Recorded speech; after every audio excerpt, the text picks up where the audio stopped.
เก็บไปตากแดดไว้ก่อนพี่น้องดอกแค่นะเก็บไปตากแดดไว้ตากไว้เก็บไว้แต่กินย้ำมันให้ย้ำนะย้ำเกี่ยวข้าวเกี่ยวน้ำเก็บถุงมือได้ไหมเนี่ยเด้อฟ้าหอดเฝ้าเก็บกวนเลยนี่เอาไม้มาสอยลงเอาหมดนี่มันไม่ต้นเดียวเท่านี้นี่มันนั่นฮอดตาลำนกเป็นนี่มันจะเป็นที่ต้นนี้กับต้นนี้ไปเนี่ยหลังจะบ่ได้เก็บแล้วเฝ้าตากแดดพร้อมเลยเอาขึ้นใส่กระดงตาก2 แดดอะไรมั้งเนาะมันบางนอนบ่จับยายดีๆอย่ามันกวางกันเวลาตากแดดแห้งแล้วใส่ถุงโหลยาไว้เจ็บถุงมือเลยสะสมไว้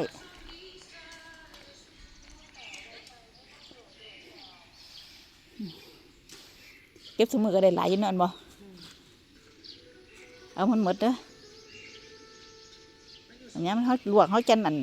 มาแช่น้ำแล้วลวกเด้อเป็นการเป็นงานเพราะได้ใส่ถ้วยใส่บวงมื้อนี้ฮ้องมาแล้วบ่นี่ฮ้องมาแล้วบ่